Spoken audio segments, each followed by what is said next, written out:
தருமபுரம் ஆதீனம் ஏற்பாட்டில் சென்னை அருகே காட்டாங்குளத்தூரில் அனைத்துலக சைவ சித்தாந்த மாநாடு நடைபெற்று வருகிறது.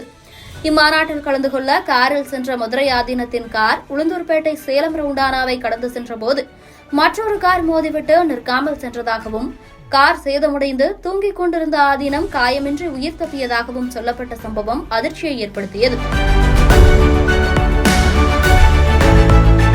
இதனைத் தொடர்ந்து செய்தியாளர்களிடம் பேசிய மதுரை ஆதீனம், தொடர்ந்து சமூக பிரச்சினைகள் குறித்து கருத்து தெரிவித்து வருவதால் வேறு சமூகங்களைச் சேர்ந்தவர்கள் தன்னை கொல்ல திட்டமிட்டிருக்கலாம் என்று தெரிவித்தது மேலும் பரபரப்பை ஏற்படுத்தியிருந்தது.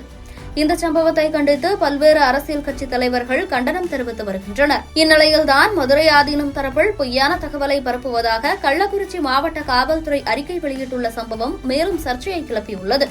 மாவட்ட காவல்துறை சார்பில் இந்த விபத்து குறித்தான விளக்கம் அளிக்கப்பட்டுள்ளது. அதில் மதுரை ஆதீனத்தின் வாகனம் மேம்பாலத்தில் செல்வதற்கு எதிராக சர்வீஸ் சாலையில் வேகமாக சென்றதாகவும், மற்றொரு திசையிலிருந்து வந்த வாகனம் மதுரை ஆதீனம் வாகனத்தில் இடித்ததால் சிறிது சேதம் ஏற்பட்டுள்ளதாகவும் தெரிவிக்கப்பட்டுள்ளது.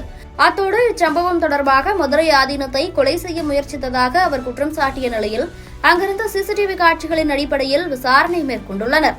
அவ்விசாரணையில் கொலை முயற்சிக்கான சதி எதுவும் நடந்ததாக தெரியவில்லை என்றும், முழுக்க மதுரை ஆதீனம் அவர்கள் பயணம் செய்த வாகனத்தின் ஓட்டுநரின் கவனக்குறைவாலேயே ஏற்பட்டுள்ளதாகவும், மதுரை ஆதீனம் பயணம் செய்த வாகனம் அதிவேகமாக சென்று விபத்தை ஏற்படுத்தியதாகவும் தெரியவந்ததாக கள்ளக்குறிச்சி மாவட்ட காவல்துறை சார்பில் விளக்கம் அளிக்கப்பட்டுள்ளது.